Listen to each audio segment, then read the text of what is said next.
Hello, Divine Ones. Minister Ashley here. I'm a biblical researcher and author. You can check out my books listed down below here.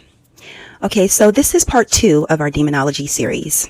The first episode last week, last Tuesday, we went live and we talked about the 3 archetypes of demons, pretty much. And usually these 3 archetypes are merged into one demon or one bad or negative energy or force, if you will. Here, I'm calling this series Deconstructing Demons. So this is the main part of Christianity. Demons. Demons, demons, demons. The devil made you do that. Satan is always busy. Da-da-da-da, da-da-da-da. So we're going to dive into, with this episode, we're going to dive into the etymology and a little bit of philosophy. Okay? Just like magic. I'm attracted.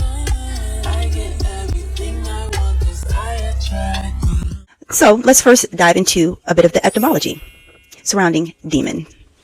Okay, the word demon originates from the Greek daemon, meaning spirit or divine power, and evoked over time to signify an evil spirit or evil being. Okay, so let's continue on. The term demon first appeared in English around the 1200s, meaning an evil spirit, supernatural being, or the devil. Now, like I mentioned before, we're going to get into, we already got into the 3 archetypes, all right? Well, deriving from, so the word demon derives from the Latin daemon, and this daemon is spelled D-A-E-M-O-N. And one thing when I look at words, I look at the way how they're spelled. So all of the daemons or demons have the word M-O-N at the last part of the word. So if you think about Monday, Moon Day, and this also eventually in the series will correlate later on when we talk about the moon, and then we also talk about the day or demon.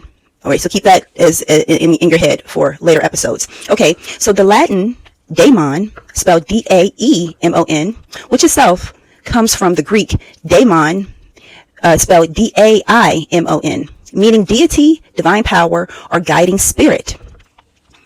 In the Greek, the daemon could be a minor god or a trickster energy, or even the soul of an unalived person, meaning like, you know, I don't want to say the word, but you know, this starts with a D. And it did not inherently carry negative connotations. Okay, so keep that in mind. Over the history, demons and daemons have been related to evil entities, but this was not always the case. And the Greek root linked to the Proto-Indo-European daemon, meaning diviner or provider of fortunes and destinies. And the day part of the word, D-A, meaning to divide.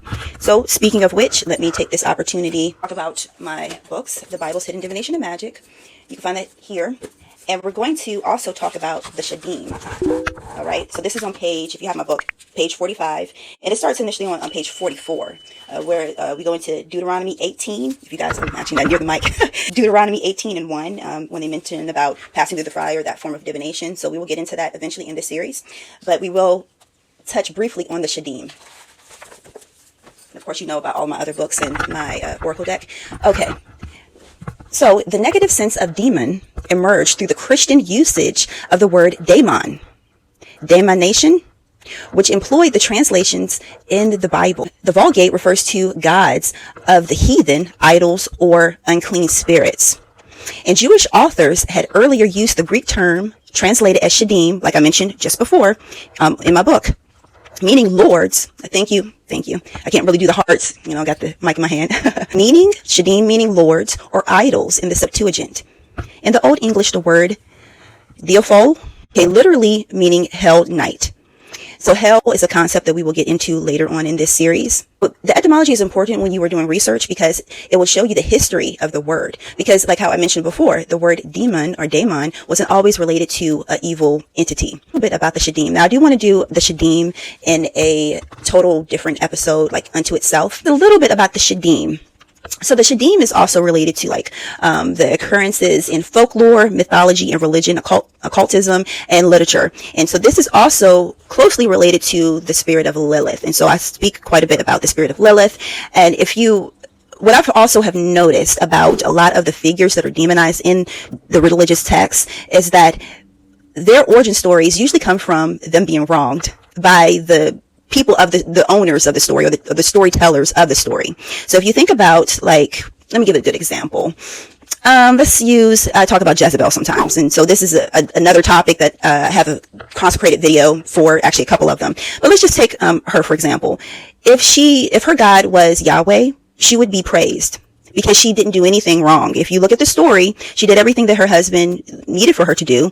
And as well, she was a good wife. She was faithful. She was faithful unto her deity, giving offerings and praises. It just happened to be the opposite of the deity that was related to the story, I guess you would say, like, the storytellers, their deity, if that makes sense. So, for example, like, if the story just happened to be that the god of that story was Baal, and Jezebel was a worshiper unto Baal, then the story would have definitely been different. She wouldn't have been demonized. So that's just an example. So if you think about that, and how these figures are shaped over time, especially when we relate it back to the etymology and the history of the word and the history of these beings, that we realize that they probably didn't really have a bad origin story at first.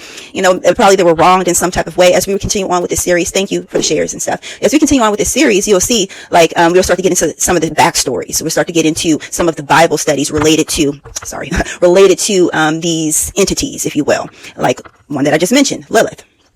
Okay, so Lilith possibly could be classified as a Shadim. And so a Shadim now would be in the category of, like, the devil, or like a evil deity, like Satan or a demon.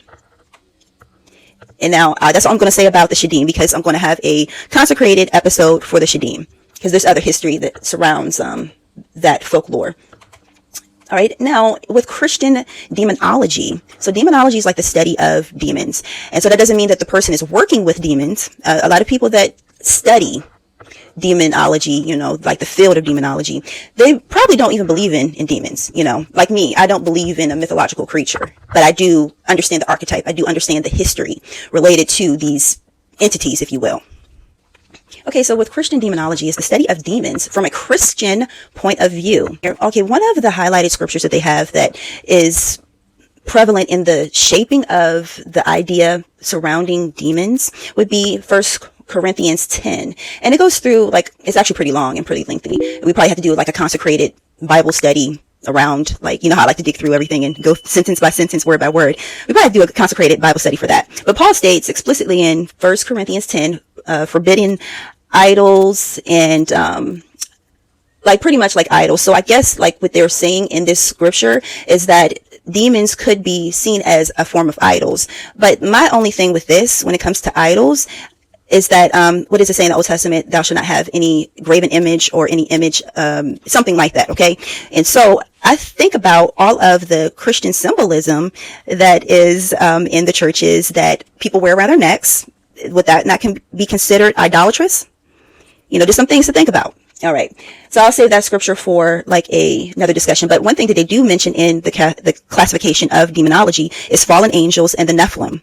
Of course, we will dive into that eventually in this series, though. So that's just something just to keep in mind. So one way how we arrived here, with the look of a demon, like, the pointy ears or horns, the red skin, sometimes even green or gray, is Dante's Inferno. The first part of the Divine Comedy profoundly shaped Western concepts of demons and shifting them from vague spiritual forces to physical, grotesque, and highly organized creatures. So you think, like how they have a hierarchy of angels, there's also a hierarchy of demons, and there will be like the polar opposite. So I'm just going to just take a quick second just to say what I personally believe.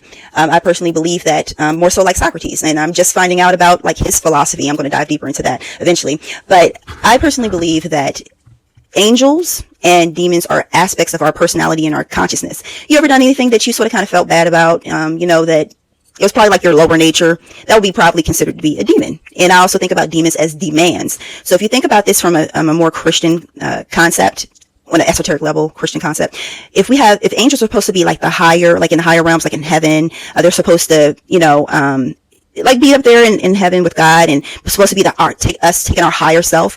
You'll think about that and you think, like, okay, well, it's me looking down on my human self, and I'm going to take the higher road. You know how people say, take the higher road. Then I'll think about demons. I think about like, that's like my lower nature. That's like me in my flesh body. What do I desire at the moment? And we really honestly live in between these two parallels. If I didn't have the desire to eat, I wouldn't eat, right? Think about that. So that's the way how I think about, these two parallels, if you will. Okay, so that's how, like, the idea of it really pushed it into the mainstream about, especially when it comes to the characteristics of demons. We really got that from Dante's Inferno, the divine comedy. Now, like I was talking about before, Socrates shaped the idea of demons, ways of how he shaped, the ideas of demons. Socrates transformed the concept of demon from a literal to an external spirit, common in Greek mythology, which with, oh, thank you so much for the gifts. Eventually we'll get, of course, we're going to tap into that, a little later, into an inner voice or a divine sign, demonation. So you have like what they would call divination. And so we also went over the etymology with demon or divine or divide, compared to demonation, which would be like that inner voice or that divine sign. So you think about like, now this is a good point right here, how in the scriptures they say don't look for omens sometimes. And that's where it can sort of teeter-totter because, now when the person was saying like, the Bible condemns witchcraft and all of that. So this is the condemnable part, all right, where you are actively, over aggressively looking for that omen. So it's a scripture in the Old Testament, that refers to like if a prophet is a false prophet, because they, of the sign of auspicious times, like they're trying to force the divine sign by trying to force it by, oh, like look at that, and it's no divine presence in it, if you get what I'm saying. Like it's not inspired by the divine. It's not an omen that came from the divine. It's more so an inner insecurity or either an inner force that's trying to make that sign a true omen, and that's where we get that I guess like negativity surrounding, or the condemnable aspect surrounding divination or that form of witchcraft. I'm gonna give you two different examples. Say someone is seeking advice from like a witch or a tarot reader, and they really want to sign. They keep hiring this tarot reader, that tarot reader, asking the same questions to different people over and over and over again, instead of like accepting and then just allowing. They're, trying to force the answer that they want. That's one way. Another way is like, a person that has a prayer, like let's take this to a Christian idea. A person that has, if they have prayed and they've received the answer, that's supposed to be the answer that they, that God gave them, if you will. But they keep asking a pastor or asking an evangelist, asking, seeking outside of themselves. And that would be considered, in any facet, whether it be in Christianity or anybody, I would think that would be someone that is insecure and someone that doesn't trust their own intuition. And that's the point. You're supposed to have your own connection with the divine. Now you may get confirmation here and there, but it's not to overemphasize or to push for it. Okay, let's see here. Moral guidance. Oh, once again, let me go back around. All right, so Socrates, we're talking about Socrates, reshaped the idea of demons, spirits, okay? And so we talked about at first, Socrates transformed the concept of demon from literal external spirit, common in Greek mythology, into the inner voice or a divine sign, okay? The negative conscious. His demonation was uniquely known for never encouraging action, but rather acting as a resisting force, warning him against mistakes or wrong decisions. So you think about that dichotomy here that's playing out. If you have like the angel that's, telling you, I guess in this scenario would be the angel tells you, yes, go do that. The demon would say, no, don't do that. So you ever seen that, like you see this sometimes in movies where you have like the angel on one side and you have the demon on the other side, and they're telling one say, yeah, do it. Oh, the other one, no, like that. That's what I envision. Moral guidance. The voice served as a personal guide to righteousness, with Socrates trusting more than the conventional wisdom or public opinion. So this is like that balance within. You have to gauge for yourself. It's like he's doing this exercise to sharpen his intuition. And so for me, what I have learned, and as I'm continuously learning, that the intuition, you can feel it in your body, but it also is connected to your nervous system. So if your nervous system is shot, it's sort of kind of hard to feel those intuitive nudges in your body, because your body is like a gauge. It will let you know how you can clench up tight when something feels off or wrong. But if you are already like this all the time and your muscles are already tight, how can you feel your body going through that shift, that change? If that makes sense, you guys let me know. Yes. Yeah. All right. And another one, I'm sorry, I have coconut oil on my face and it's getting in my eye. Okay. He suggests this voice We go. He suggested his voice existed in the space between humans and gods, acting as a divine signal or spiritual messenger. I guess like the spiritual messenger, you know how some people would say angels or spirit guides.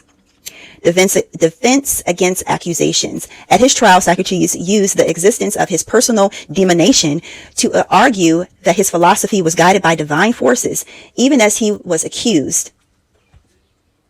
Wow. Okay. So I can see that more so makes sense to me about the aspects within ourselves. I think a lot of people want to look outside of themselves for confirmation, for guidance, but it's all within us. And that's the point, you know. Our demons are like the lower aspect of ourselves, our demands, the demands of our flesh. I'm hungry. My flesh demands that. So I have to feed that demon that demand. That's the way how it makes sense to me. At the time, I believe that we're going to dive into the 𝐶𝐻𝐸m, a little bit of the folklore, the mythology, and some literature surrounding the 𝐶𝐻𝐸m. To mention, my book, The Bible Said in Divination and Magic, is almost 300 pages. And I go into, like, the 𝐶𝐻𝐸m. I also go into a lot of divination, a lot of magic, all backed with sources. I have the journal that goes with it as well. I'll try to do this with one hand. My book, The Sacred Grail, Women and Goddesses of the Bible. This is almost 174 pages. Of course, I'm adding to it. I think the book is going to be over 300 pages as I continue to add. I have the I Am That I Am Divine Guidance Journal. It's a tarot and oracle journal. And then the I Am That I Am Divine Guidance cards, okay? You can find all of these items here. Thank you guys so much for tuning in. All right, many blessings. Peace.